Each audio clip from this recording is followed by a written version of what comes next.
First, I want to take a moment to thank the men and women of the U.S. Armed Forces, past and present, for what you do to keep America free.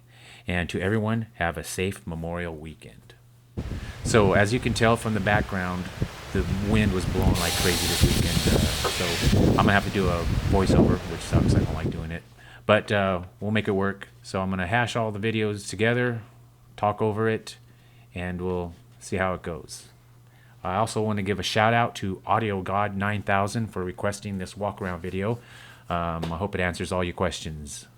Okay, starting out with the biggest mod I did was shortening the bed. It was fairly simple. All I had to do was cut a 14-inch section out of the back and then put the two pieces back together and weld them up. It gives it a unique look with the long wheelbase, and I'm glad I did it. I have several hundred more spot welds, and then I'll be finished with the inside of it, grind it smooth and coat it up. For the wheel wells, just cut the tops off, quick and easy.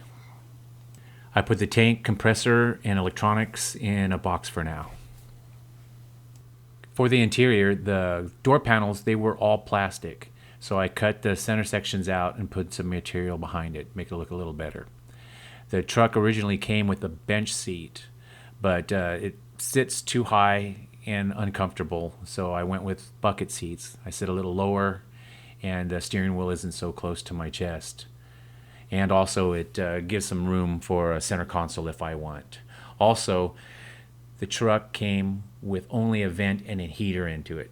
So I had to go to a junkyard, ripped all the stuff out, all the AC equipment, everything, the vents, hoses, and brought it all the way back home and put it all back in the truck. But it's well worth it on a 115-degree Arizona summer day when it's nice and cool in the truck. Okay, onto the suspension. I wanted to quickly show you how high the truck is when it's fully extended.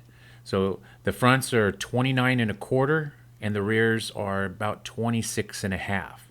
The tires I'm using are 205/75 15s, which are about 26 1/2 inch diameter.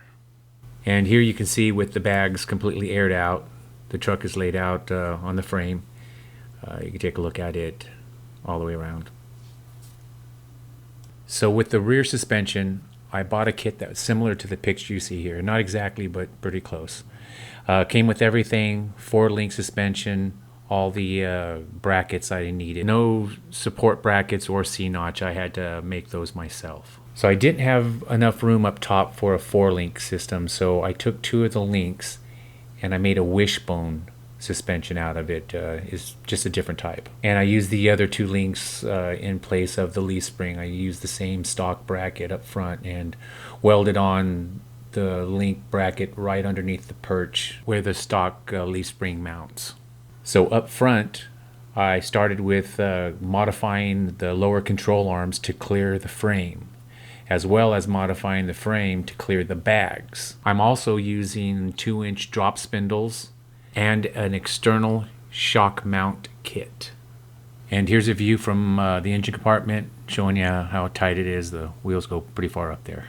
One last thing is I attached a switch to the front control arm to where the light will come on when I get to a ride height that's safe to get out of the parking lots and such.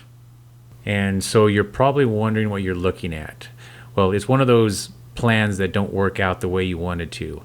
Because of clearance issues with the front tires hitting the blower box, I cut it out, I relocated it to under the front battery, and then attached a hose going to it.